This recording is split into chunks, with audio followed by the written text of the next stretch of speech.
Basically, the Russian Spetsnaz, you have two forms of ranking, the enlisted and the officers, so on and so forth.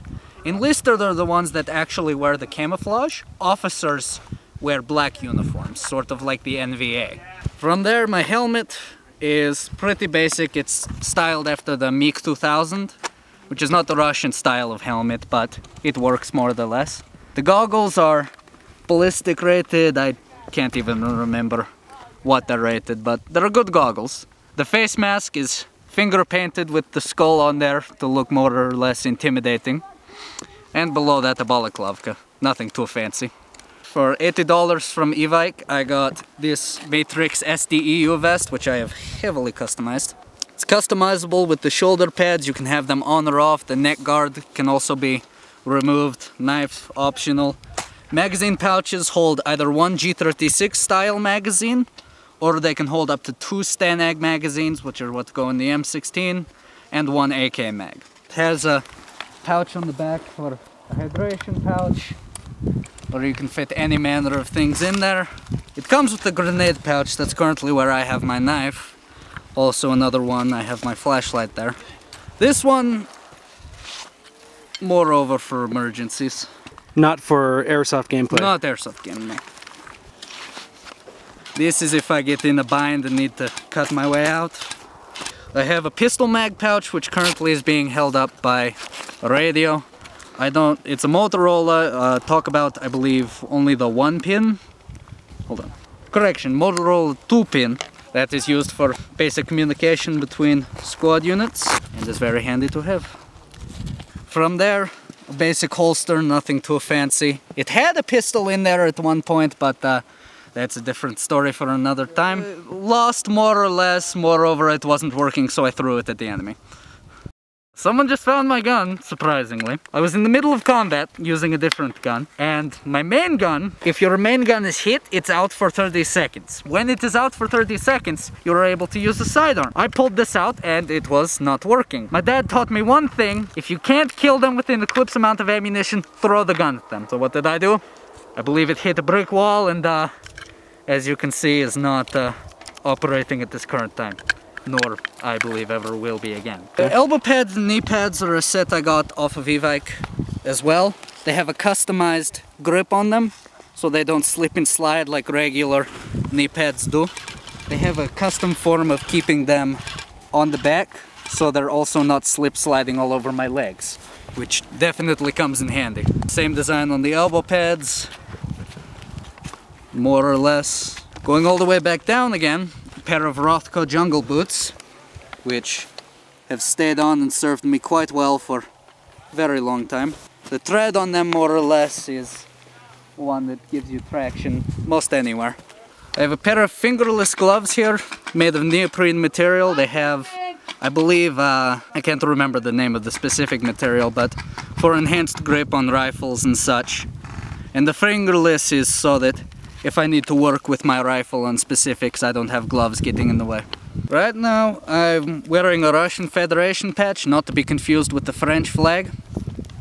It's 3 equal vertical stripes, white being on the top, blue next, and then red. Basically sort of the same idea of the red, white, and blue that the United States likes to use, but in a different format. Currently, the Russian Federation does not use the Soviet flag, as it has been quite deemed by most stereotypical people, in the sense of being the red with the yellow hammer and sickle. No longer is that used in the Russian Federation. This is a Heckler Koch Xm8, which in all technicality is a glorified G36. Takes the same style of mags. It's an ambidextrous rifle in the sense I can chamber it, unload the magazine, aim, do all that right-handed. And switch, just a matter of switching hands, still be able to chamber it, still can use the selector switch, still use mag drop. It's a completely ambidextrous rifle, the only problem being shells eject from here. Made by the company Heckler Koch USA. In 2005 it was campaigning against its two rivals, the HK416 and the Scar L, to be the main battle rifle of the United States. This was going to get the contract, but Hurricane Katrina happened and all the funding from that went to the cleanup of Hurricane Katrina. They never picked back up the Xm8. They make 4 different versions. This one is the standard. There is a rifle LMG version, which has an elongated handguard, a much longer barrel, and usually a shorter magazine, and that's your designated marksman rifle, along with a more enhanced scope than just this 3-power. You have the LMG version, which has a bipod on the bottom of it. Again, longer barrel, longer handguard, and they usually fit it with a C-drum magazine, the dual drum. And then there's a PDW, which is shorter barrel, shorter handguard. The stock becomes a stub, or you can have adjustable stock, depending on that, and the standard magazine, and you have something that can be used in close quarters while still being accurate. The hop-up is easily adjustable. Pull open the action, adjust lever there. I put the grip on the bottom and 2 Pitkini rails on the sides for any attachments I wish to mount. The sling is a custom-made one, mounted here to the stock. Stock is also collapsible, so for close quarters I can have that, or shooting up to long range I can have the extended. The scope on this one is the actual legitimate scope they use on the Heckler Koch Xm8. Scale, weight, and size and everything. It operates a version 3 gearbox, and I chronoed it at 420 last time I checked, but it might have gone down since then. The magazines are the standard style. They can be hooked together along with other magazines to make the mag switching quite easy, rather than having to use a conversion kit to turn one mag into 2. Here, there we go. Mounts simply on like so, and makes it so rather than having to struggle with so much, I can just switch right over. Makes for fast reloading. I use high cap magazines, which have this little pull-out bar, which allows me to feed a lot better than the standard style winding. As far as my battery goes, I use a 9.6 LiPo, which is not the one that came with it, but the one they recommended for it. And I've outlasted most M16s in battle with this battery. What's fun to me in the game is when it's held in an objective, it's not too frustrating for them to move forward if I'm the one defending, or it's not too frustrating for me to move forward if I'm attacking. I happen to have been trained by my father, who's ex-Spetsnaz. So as far as fighting style, I have a definite Russian style. I definitely like to be paired in teams, knowing that the other guy behind me has my back and the other guy ahead of me has a sharp eye and can keep an eye out, and I keep both of those equally hard on myself.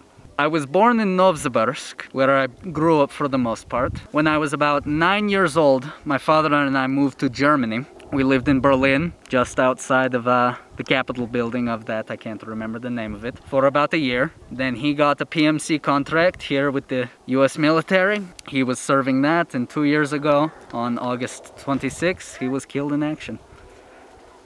I won't be able to go home for quite some time when I have the money and can actually afford and have the time to go back.